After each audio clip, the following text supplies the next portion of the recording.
Hi, subscribe to my channel Shobha Rana for more.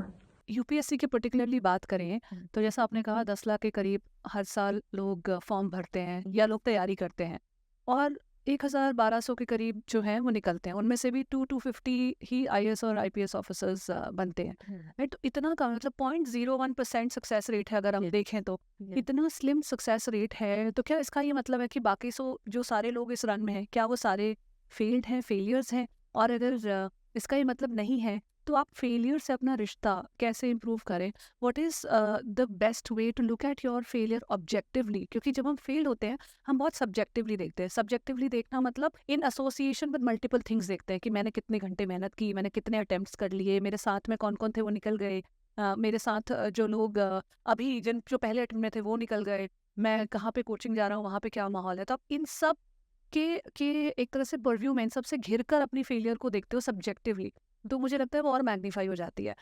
Objectively कैसे हम अपनी failure से इंसाइट्स लें और लाइफ में आगे बढ़ें? See one thing is important to understand कि अगर 1,000 बच्चा पेपर दे रहा है उसमें से एक सिलेक्ट हो रहा है तो वो बाकी जो बच गए they are definitely not failure. What may be the strategy did not work for them and there is always a scope for improvisation, this is one thing. और वो इम्प्रोवाइजेशन जैसे मैंने देखा अभी रिसेंट के रिजल्ट में भी एक ट्वीट बहुत वायरल हुआ। One of the aspirant he has given I think many attempts 10 मैं यही पूछने वाली थी कि how many attempts are too many attempts to know कि आप डायरेक्शन बदल देनी चाहिए। या so you know that objective evaluation needs to be done. आप सालों साल तो लगे नहीं रह सकते हो। मैं वही कह रही हूँ कि आप बहुत सब्जेक्टिव जो आ रहे हो। सालों साल लगे रहना तो I don't think it is worth it.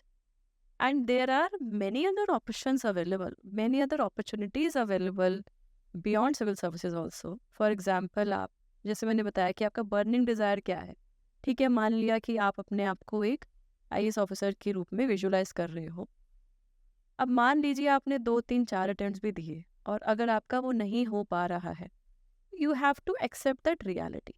And accepting that reality, what could be your next best alternative? There are other Group A services also in India. You can join them.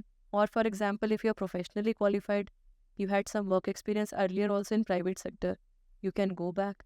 You can work as a freelancer. You can go into education. We see now many aspirants जिनका नहीं clear होता है वो coaching की field में चले जाते हैं. They become professors, they become teachers, you know. So जो ऑब्जेक्टिव इवैल्यूएशन की आप बात कह रहे हो वो बहुत बहुत इम्पॉर्टेंट है। और वो इसलिए इम्पॉर्टेंट है कि आप यू नो डेफिनेटली यूपीएससी को क्लियर करने का एक अपना एक स्ट्रेंथ है, एक प्राइड है, एक रिस्पेक्ट है सोसाइटी में।